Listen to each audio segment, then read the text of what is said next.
네, 그렇습니다. 검찰이 지금 이명박 정부 시절 국가정보원의 각종 의혹에 대한 수사를 본격화하고 있죠. 예. 그러면서 이전 대통령에게 형사 책임을 물을 수 있을지 여부에 대해 국민적 관심이 높아지고 있습니다. 그러니까 지금 우리가 인터뷰한 화이트리스트도 네. 물론 이명박 전 대통령의 국정원, 박근혜 정부 다 만든 거긴 합니다만 네. 이명박 정부에서 이제 문건으로 지금 막 나오고 있는 거잖아요. 그럼 시작이 이명박 정부에서 되는 거니까요. 그렇죠. 네, 그래서 이명박 전 대통령 형사처벌 가능할까 이렇게 주제를 정해봤습니다. 형사처벌이 가능할까? 네. 검찰이 일단 수사에 착수는 했죠. 그렇습니다. 서울중앙지검은 박원순 서울시장이 이명박 전 대통령을 고소한 사건을 공안 2부에 배당했습니다. 네. 그동안 민감한 고소고발 사건들 주로 형사부에 배당하는 거 봐왔죠. 좀 이전 정부와는 좀 다른 모습이고요. 그러네요. 형사부가 아니라 공안부네요. 이게 지금 이제 블랙리스트 이 문제 수사 전담팀이거든요. 예. 또 배우 문성근 씨와 개그우먼 김미아 씨 등도 곧 고소장을 제출할 것으로 보이는데 수사 대상은 좀 더 늘어나겠죠. 예. 검찰의 한 고위 관계자는 이명박 전 대통령이 검찰 수사를 피할 수는 없을 것이다. 이렇게 얘기를 했습니다. 검찰 수사 피하지 못할 거다. 네. 어떤 혐의에 대해서 수사를 하게 되나요? 일단은 박원순 서울시장이 고발한 사건을 중심으로 수사를 하게 될 것입니다. 일단 박원순 시장은 명예훼손 그리고 정보통신망법 위반, 국정원법 위반, 공무집행방해 등의 혐의로 고발을 했는데 앞서 국정원도 원 원장의 지시에 따라서 과거의 국정원이 박 시장 견제 방안을 담은 문건을 만들어서 온라인과 오프라인에서 실행에 옮긴 사실을 확인하고 검찰에 수사를 의뢰했지 않습니까? 예. 이 사건도 같이 수사를 하게 될 것입니다. 또 BBK 문제에 새로운 의혹이 제기되고 있고 4대강 문제, 자원 외교 문제들도 수사해야 한다는 주장이 계속 나오고 있어서 수사는 확대될 가능성이 높아 보입니다. 그러면은 이명박 전 대통령도 포토라인에 서게 될까요? 그럴 가능성이 높아 보입니다. 그렇지만 이전 대통령이 언제 포토라인에 서게 될지를 예측하기는 참 어렵습니다. 서게 되긴 될 것 같은데 언제가 될지 모르겠다? 예, 이 수사가 쉬운 문제는 아니기 때문에 지금 이제 원시훈 전 국정원장 법정 구속됐고 민병주 전 심리전단장 구속됐고 그렇죠. 이종명 3차장에 대한 수사가 진행 중이죠. 예. 다른 고발자도 수사가 곧 이루어질 거고요. 그렇지만 이전 대통령에 대한 직접 수사까지는 상당한 시일이 걸릴 수도 있다. 이렇게 검찰에서는 보고 있습니다. 그래요? 서울지검 고위 관계자는 이전 대통령에 대한 수사는 시간이 한참 걸릴 것이다. 예. 국정원 문건만으로 전직 대통령까지 연결하려면 간단한 문제가 아니다. 간단한 문제가 아니기 때문에. 예. 그리고 사실 법률적으로는 또 못 세울 건 없지만은 정치적 부담도 크지 않겠습니까? 그러니까요. 뚜렷한 증거가 잡히지 않으면은 예. 쉽지 않을 거라는 그런 전망도 있습니다. 자, 그럼 오늘 주제를 다시 한번 정리해 보겠습니다. 네. 먼저 이명박 전 대통령에 대한 형사처벌 가능한가? 본격 수사에 들어간 건 아니었어. 단정적으로 된다 안 된다고 말하기는 좀 성급한 측면이 있습니다. 그래서 특수통 출신의 전현직 검찰 관계자 10여 명에게 사법 처리 가능성에 대해 확인을 했더니 네. 처벌이 가능하다는 쪽이 우세하긴 했지만 쉽지 않을 것이라는 의견도 만만치 않았습니다. 그래요? 예, 검찰 내부에서는 처벌 가능하다는 의견과 수사를 해봐야 한다는 신중론이 나옵니다. 고검장급 고위 간부는 블랙리스트건 화이트리스트건 단발성이 아니고 지속적으로 보고했다는 건 대통령이 그런 사실을 보고받고 승인한 것이다. 따라서 수사를 해봐야 하겠지만 처벌은 충분히 가능하다고 본다 얘기했고요. 예. 서울지검의 한 핵심 관계자는 형사처벌 가능성을 얘기하는 건 성급하다. 예. 수사를 해봐야 한다. 이렇게 얘기를 하고. 그럼 정리를 좀 해보자면 네. 수사는 할 수 있다 쪽의 의견이 다수인 거고. 이미 수사는 착수된 거니까. 그러니까 이명박 전 대통령에 대해서 네. 개인에 대해서도 해봐야 된다라는 거는 이제 대부분의 의견이고 다만 수사를 해서 이게 형사처벌까지 갈 것인가에 대해서는 의견이 갈린다는 거군요. 그렇습니다. 그게 뒷부분에서 설명할 내용이긴 한데 어쨌건 박근혜 정권의 국정농단 사건보다는 몇 배 힘들다는 게 검찰 고위 관계자의 얘기입니다. 아니 국정농단 때보다도 더 힘들다고요? 이미 시간이 오래됐고요. 또 박근혜 정부에서는 대통령 비서실이 직접 뭐 블랙리스트를 지휘하고 그렇죠. 또 뭐 K 미래재단 만들고 그러니까 관연료가 됐잖아요. 예, 예. 그런데 여기는 국정원이라는 별동대가 지휘 체계와 보고 체계를 갖춘 조직이 한 거잖아요. 아하.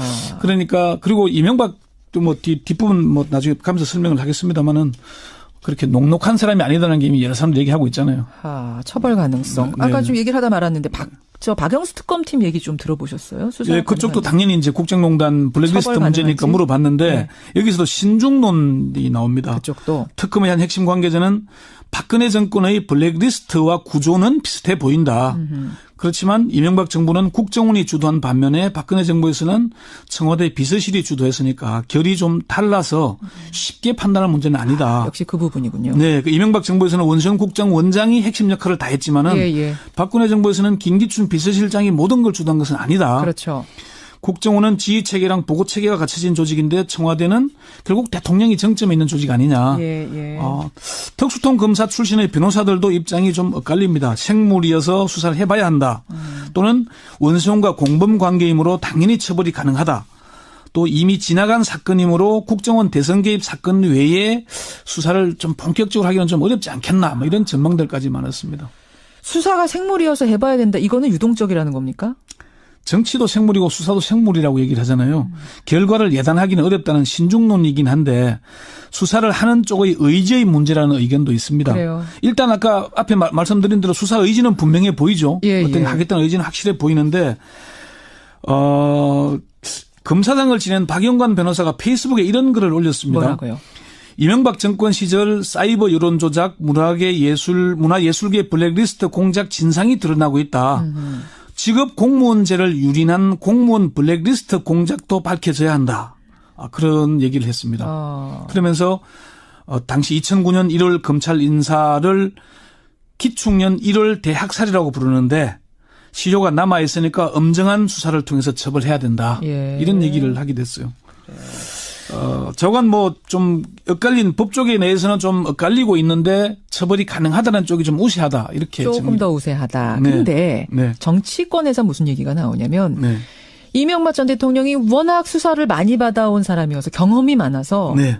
증거를 많이 안 남겼을 거다. 쉽지 않을 거다라는 의견이 만만치 않게 나오더라고요. 그렇죠. 2007년 한나라당 대선 후보 경선 과정에서 이명박 박근혜 두 후보가 이제 경선할 때 예. 이명박 전 대통령은 전과 14범이라는 그런 주장까지 나오지 않았습니까? 그랬죠. 실제로 선거법 위반 유죄가 확정돼서 국회의원직을 잃기도 했고 예. 위장 전입 뭐 또 현대건설 사장일 때의 수사 많았잖아요. 이명박 전 대통령의 핵심 참모이기도 했던 정두원 전 의원은 MB가 그렇게 녹록지 않다라고 말을 했는데 맞습니다. 그 대목 잠시 한번 들어보시죠. MB가 뭐 굉장히 신중하고 야겁거든요. 그래요? 그래서 뭐 자국 같은 거 잘 안 남기고 웬만한 건 또 다 밑으로 또 책임을 떠넘기는 사람입니다, 평소에. 그 우리가 옛날에 뭐 예를 들어서 이런 거 좀 하려고 그럽니다. 그러면 예. 그게 부담스러운 일이면은 예. 뭐 알아서 하든지 말든지 그런 식입니다. 그래서 이제 알아서 하잖아요. 예. 갖고 잘못되면 내가 언제 하라 그랬어? 이제 뭐 하든지 말든지였지 언제 하라 그랬어. 내가 언제 하라 그랬느냐. 저도 이 얘기 들으면서 깜짝 놀랐거든요. 그러니까 명쾌하게 이렇게 딱딱 부르지 이건 하세요 저거는 마세요 이렇게 하지 않는다는 그런 스타일이 거죠. 아니다. 그러니까 박근혜 전 대통령처럼 메모하라고 딱 얘기하지 않는다는 얘기죠. 증거를 안 남긴다는 거예요. 그렇죠. 검찰 내부에서도 이런 이유로 이 때문에 좀 쉽지 않을 것이라는 신중론이 나옵니다. 검찰의 고위 관계자는 이전 대통령이 수사 대상이 되긴 했지만은 예. 지금 나오고 있는 국정원 문건만으로 MB에게 이르기까지는 지난한 어려움이 있을 것이다. 박근혜 전 대통령의 국정농단 수사보다 몇 배는 더 힘들 것이다. 이렇게 얘기를 했습니다. 그렇군요. 예. 지금 이명박 전 대통령 측에서는 이건 정치 보복이다 이런 얘기도 나오죠. 이명박 전 대통령의 입장에서 보자면 정치 보복이라고 주장할 수는 있지 않겠습니까? 대표적인 친이계인 이재호 늘푸른 한국당 대표는 어제 언론 인터뷰에서 적폐는 청산하는 것이 당연하지만 없는 적폐를 생산하는 것은 그것은 또 바람직하지 않다 이렇게 얘기를 하면서 없는 적폐 생산하지 말아라. 예. 그러니까 정치 보복이다 이거네요. 예, 그런 얘기인데 이제 그 얘기를 하면서 문재인 정권이 들어선 지 100일이 조금 넘었는데 거의 매일 이명박 대통령 잡아가라 수사하라 여권이나 여당 인사를 계속 하고 있다는 그런 얘기를 하는 거죠. 예. 그렇지만 대한민국의 안보를 지켜야 할 국정원이 정권의 안보를 위해서 온갖 불법을 저지른 사실이 드러나고 있는데 이걸 정치 보복이라고 할 수 있겠습니까? 그러니까요. 박원순 서울시장도 그제 김현정 앵커와 인터뷰하면서 그런 얘기 했잖아요. 내가 아는 최대의 정치 보복은 이명박 대통령이 노무현 전 대통령에 대해서 했던 거라고 본다. 그런 얘기 했습니다. 그런 얘기 했었죠. 예.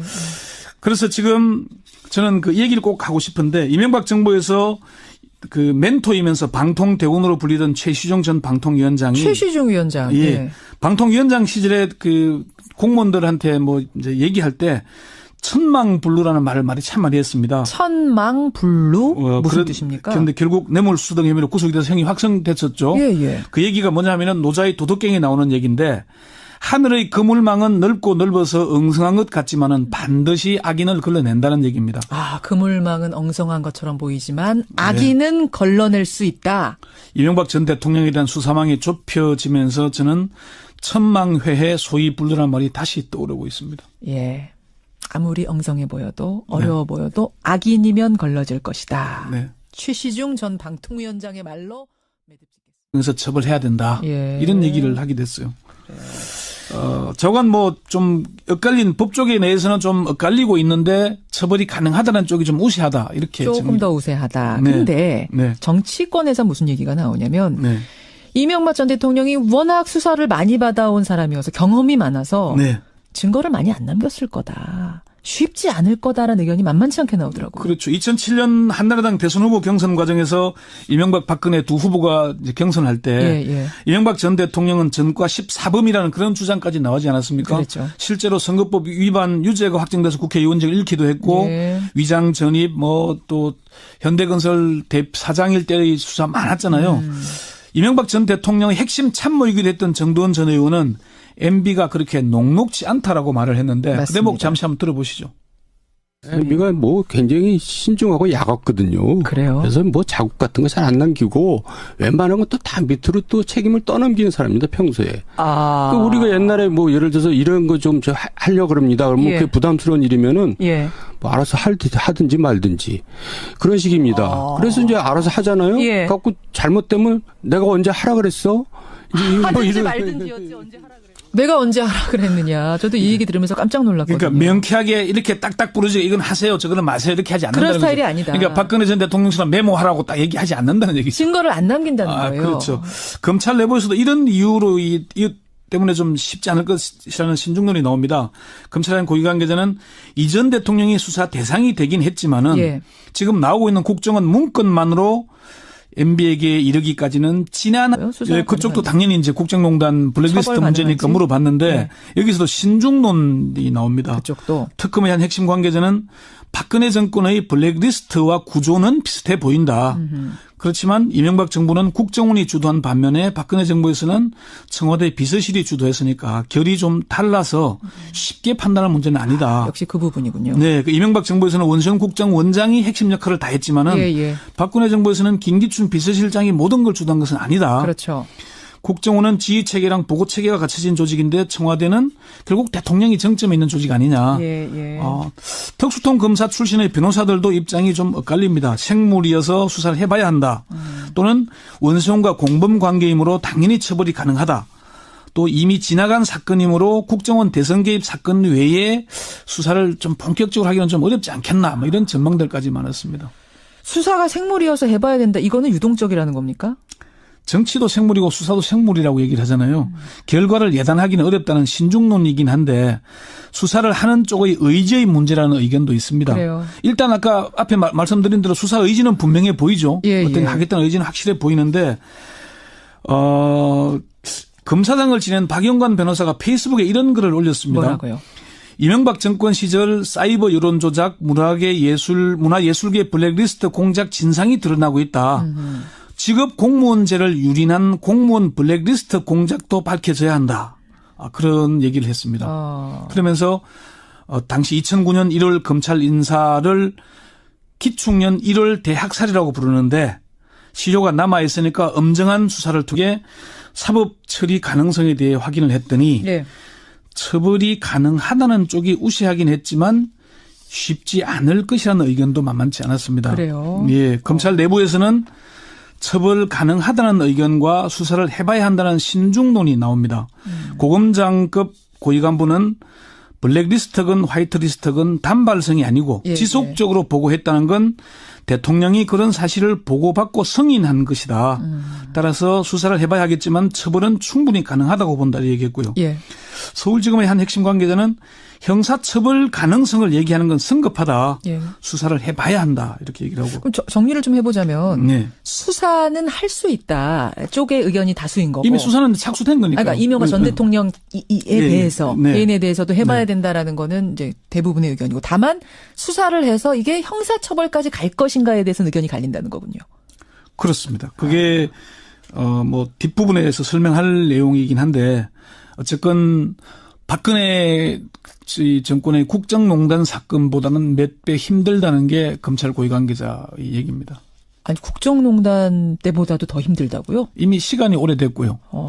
또 박근혜 정부에서는 대통령 비서실이 직접 뭐 블랙리스트를 지휘하고 그렇죠. 또 뭐 K 미래재단 만들고 그러니까 관연료가 됐잖아요. 예, 예. 그런데 여기는 국정원이라는 별동대가 지휘 체계와 보고 체계를 갖춘 조직이 한 거잖아요. 아하. 그러니까 그리고 이명박 또 뭐 뒷부분 뭐 나중에 가면서 설명을 하겠습니다만은 그렇게 녹록한 사람이 아니다라는 게 이미 여러 사람들 얘기하고 있잖아요. 처벌 가능성. 네. 아까 좀 얘기를 하다 말았는데 박영수 특검팀 얘기 좀 들어보셨어요? 네, 그렇습니다. 검찰이 지금 이명박 정부 시절 국가정보원의 각종 의혹에 대한 수사를 본격화하고 있죠. 예. 그러면서 이전 대통령에게 형사 책임을 물을 수 있을지 여부에 대해 국민적 관심이 높아지고 있습니다. 그러니까 지금 우리가 인터뷰한 화이트리스트도 네. 물론 이명박 전 대통령의 국정원, 박근혜 정부 다 만든 거긴 합니다만 네. 이명박 정부에서 이제 문건으로 지금 막 나오고 있는 거잖아요. 그럼 시작이 이명박 정부에서 되는 거니까요. 그렇죠. 네, 그래서 이명박 전 대통령 형사처벌 가능할까 이렇게 주제를 정해봤습니다. 형사처벌이 가능할까? 네. 검찰이 일단 수사에 착수는 했죠. 그렇습니다. 서울중앙지검은 박원순 서울시장이 이명박 전 대통령을 고소한 사건을 공안 2부에 배당했습니다. 네. 그동안 민감한 고소고발 사건들 주로 형사부에 뭐 배당하는 거 봐왔죠. 좀 이전 정부와는 좀 다른 모습이고요. 그러네요. 형사부가 아니라 공안부네요. 이게 지금 이제 블랙리스트 이 문제 수사 전담팀이거든요. 예. 또 배우 문성근 씨와 개그우먼 김미아 씨 등도 곧 고소장을 제출할 것으로 보이는데 수사 대상은 좀 더 늘어나겠죠. 예. 검찰의 한 고위 관계자는 이명박 전 대통령이 검찰 수사를 피할 수는 없을 것이다. 이렇게 얘기를 했습니다. 검찰 수사 피하지 못할 거다. 네. 어떤 혐의에 대해서 수사를 하게 되나요? 일단은 박원순 서울시장이 고발한 사건을 중심으로 수사를 하게 될 것입니다. 일단 박원순 시장은 명예훼손 그리고 정보통신망법 위반, 국정원법 위반, 공무집행방해 등의 혐의로 고발을 했는데 앞서 국정원도 원장의 지시에 따라서 과거의 국정원이 박 시장 견제 방안을 담은 문건을 만들어서 온라인과 오프라인에서 실행에 옮긴 사실을 확인하고 검찰에 수사를 의뢰했지 않습니까? 예. 이 사건도 같이 수사를 하게 될 것입니다. 또 BBK 문제에 새로운 의혹이 제기되고 있고 예. 4대강 문제, 자원 외교 문제들도 수사해야 한다는 주장이 계속 나오고 있어서 수사는 확대될 가능성이 높아 보입니다. 그러면은 이명박 전 대통령도 포토라인에 서게 될까요? 그럴 가능성이 높아 보입니다. 그렇지만 이전 대통령이 언제 포토라인에 서게 될지를 예측하기는 참 어렵습니다. 서게 되긴 될 것 같은데 언제가 될지 모르겠다? 예, 이 수사가 뭐 쉬운 문제는 아니기 때문에 지금 이제 원세훈 전 국정원장 법정 구속됐고 민병주 전 심리전단장 구속됐고 그렇죠. 이종명 3차장에 대한 수사가 진행 중이죠. 예. 다른 고발자도 수사가 곧 이루어질 거고요. 그렇지만 이전 대통령에 대한 직접 수사까지는 상당한 시일이 걸릴 수도 있다. 이렇게 검찰에서는 보고 있습니다. 그래요? 서울지검 고위 관계자는 이전 대통령에 대한 수사는 시간이 한참 걸릴 것이다. 예. 국정원 문건만으로 전직 대통령까지 연기를 하려면 간단한 문제가 아니다. 간단한 문제가 아니기 때문에. 예. 그리고 사실 법률적으로는 또 뭐 못 세울 건 없지만은 정치적 부담도 크지 않겠습니까? 그러니까요. 뚜렷한 증거가 잡히지 않으면은 예. 쉽지 않을 거라는 그런 전망도 있습니다. 자, 그럼 오늘 주제를 다시 한번 정리해 보겠습니다. 네. 먼저 이명박 전 대통령에 대한 형사처벌 가능한가? 본격 수사에 들어간 건 아니었어. 단정적으로 된다 안 된다고 말하기는 좀 성급한 측면이 있습니다. 그래서 특수통 출신의 전현직 검찰 관계자 10여 명이